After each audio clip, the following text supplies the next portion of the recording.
முருகனே துணை. அனைவருக்கும் இனிய வணக்கம். ஆன்மீகம் ஸ்டார்ட்ஸ் உங்களை அன்புடன் வரவேற்கிறது. நாளை செவ்வாய் பிரதோஷம். வழிபாட்டின் சிறப்புகள் என்னென்ன என்பதை பார்ப்போம். ஒவ்வொரு மாதத்திலும் வளர்பிறை மற்றும் தேய்பிறை காலங்களில் திரியோதசி திதியில் வரும் நாள் பிரதோஷ தினமாகும். குறிப்பாக செவ்வாய்க்கிழமைகளில் வரும் பிரதோஷம் மிகுந்த சிறப்பு வாய்ந்ததாக கருதப்படுகிறது. இந்த நாளில் விரதம் இருந்து சிவபெருமானை வழிபடுவது உடல் நோய்களை நீக்கி சகல நன்மைகளையும் அளிக்கும். புராண கதைகளின்படி உலகத்தை காப்பதற்காக சிவன் ஆலகால விஷத்தை அருந்திய காலமே பிரதோஷ காலமாகும். பிரதோஷ நேரமான மாலை 4:30 முதல் 6 மணி வரை சிவன், நந்தி, தேவர் ஆகியோரை தரிசிப்பது சிறப்பாகும்.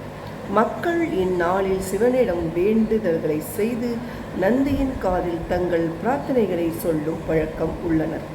சிவன் அபிஷேகத்தில் பசும்பால், இளநீர், வில்வ இலை, தும்பைப்பூ போன்றவை பயன்படுத்தினால் அதிக நன்மை கிடைக்கும். பிரதோஷ நாளில் பஞ்சாமிர்தம் அபிஷேகம் செய்தால் செல்வ வளம் பெருகும். மேலும் ருண விமோசன பிரதோஷ நாளில் சிவனை வழிபட்டால் கடன் தொல்லைகள் நீங்கி வாழ்க்கையில் முன்னேற்றம் பெறலாம் என்று நம்பப்படுகிறது. இதுதான் செவ்வாய்க்கிழமையில் வரக்கூடிய பிரதோஷ சிறப்பை பற்றி சுருக்கமாக பார்த்து கொண்டோம். அடுத்த நல்ல பதிவில் பார்ப்போம். நன்றி, வணக்கம்.